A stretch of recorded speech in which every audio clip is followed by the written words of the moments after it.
पाठ योजना के चरण। अगर हम पाठ योजना के चरण की बात करें तो सर्वप्रथम आता है वो है सामान्य सूचना, जिसको हम कहते हैं, जिसमें हम लिखते हैं विद्यालय का नाम, छात्र अध्यापक का नाम, दिनांक, विषय, कक्षा, उपविषय, प्रकरण, कालांश, कक्षा अवधि तथा शिक्षण अधिगम सामग्री।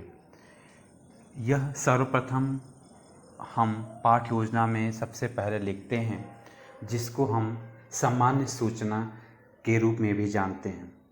तत्पश्चात जो हमारे चरण आते हैं पाठ योजना में, वो हैं सबसे पहले सामान्य उद्देश्य, उसके बाद विशिष्ट उद्देश्य, विशिष्ट उद्देश्य के अंतर्गत ज्ञानात्मक उद्देश्य, बोधात्मक उद्देश्य एवं प्रयोगात्मक अथवा कौशलात्मक उद्देश्य आता है। उसके बाद जो अगला चरण है उसको हम पूर्व ज्ञान के नाम से जानते हैं। तत्पश्चात प्रस्तावना, उसका चरण आएगा। प्रस्तावना के अंतर्गत हम विद्यार्थियों से विभिन्न प्रकार के प्रश्न को पूछकर पूर्व ज्ञान से नवीन ज्ञान को जोड़ने का कार्य करते हैं। प्रस्तावना के बाद जो हमारा अगला चरण आता है उसको हम कहते हैं उद्देश्य कथन। उद्देश्य कथन के अंतर्गत शिक्षक यह लिखता है कि उसे कौन से पाठ अथवा किस कवि के द्वारा या किस लेखक के द्वारा लिखा गया प्रकरण पढ़ाने जा रहा है। उदाहरण के तौर पर अगर हमें पूस की रात कहानी पढ़ाई जानी है तो हम उद्देश्य के अंतर्गत लिखते हैं कि विद्यार्थियों, आज हम आपके हिंदी पाठ्य पुस्तक कलरव के अध्याय 5 से मुंशी प्रेमचंद्र जी द्वारा लिखित पूस की रात नामक कहानी को पढ़ेंगे। तो वो होता है उद्देश्य कथन। उद्देश्य कथन के पश्चात जो चरण आता है उसको कहा जाता है प्रस्तुतिकरण।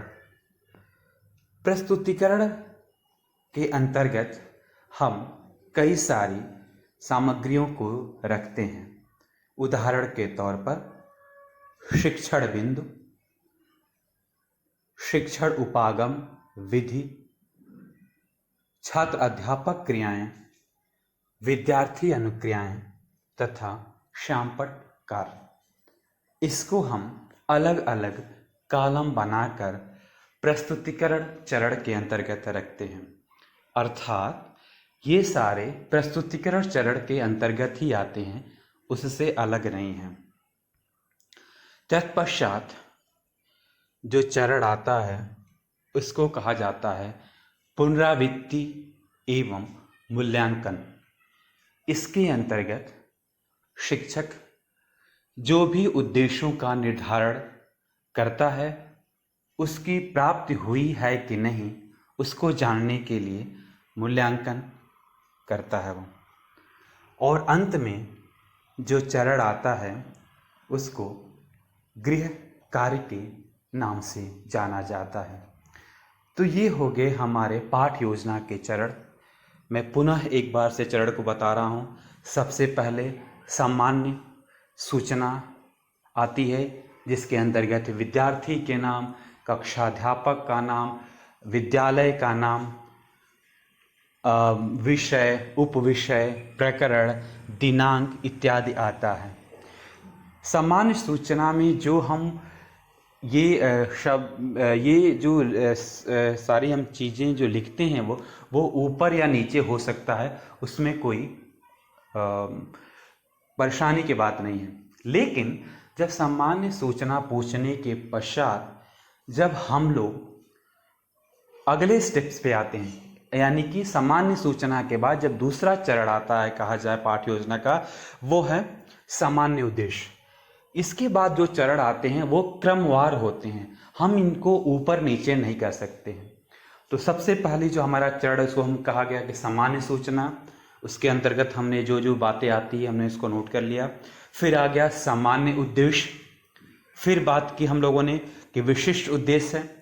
तीसरा चरण विशिष्ट उद्देश्य के अंतर्गत आता है ज्ञानात्मक स्तर के उद्देश्य, बोधात्मक स्तर के उद्देश्य, प्रयोगात्मक अथवा कौशलात्मक उद्देश्य स्तर के उद्देश्य। फिर जो हमारा चौथा जो स्टेप्स या चरण जो आता है उसको हम कहते हैं पूर्व ज्ञान। पूर्व ज्ञान के बाद जो हमारा चरण आता है उसको हम कहते हैं प्रस्तावना। प्रस्तावना के बाद उद्देश्य कथन आता है। उद्देश्य कथन के पश्चात जो चरण आता है उसको हम नाम देते हैं प्रस्तुतिकरण। प्रस्तुतिकरण के अंतर्गत विभिन्न कॉलमों में हम लिखते हैं शिक्षण बिंदु, शिक्षण उपागम अथवा विधि, छात्र अध्यापक क्रियाएं, विद्यार्थी अनुक्रियाएं एवं श्यामपट्ट वर्ग या श्यामपट्ट कार्य। तत्पश्चात पुनरावृत्ति अथवा मूल्यांकन आता है और जो आखिरी स्टेज होता है या आखिरी चरण होता है पाठ योजना का उसको हम कहते हैं गृह कार्य। तो ये हो गए हमारे पाठ योजना के चरण, जिसको हम विस्तृत रूप में कक्षा में डिस्कस कर चुके हैं कि इन चरणों के अंतर्गत क्या लिखा जाता है। तो अगर आपसे पूछा जाए कि पाठ योजना के चरण बताइए तो आपको केवल इन चरणों के नाम लिखना है। अगर आपको कहा जाए कि पाठ योजना कैसे लिखें तब उसके अंतर्गत हम प्रत्येक चरण के अंतर्गत जो भी बातें होती हैं उसको हम लिखते हैं, जो कि हम जब पाठ योजना की बात करेंगे कि पाठ योजना कैसे बनाया जाता है वहाँ पे हम इसकी अवश्य बात करेंगे। तो उम्मीद है आपको ये चीज़ें समझ में आएगी। Thank you so much.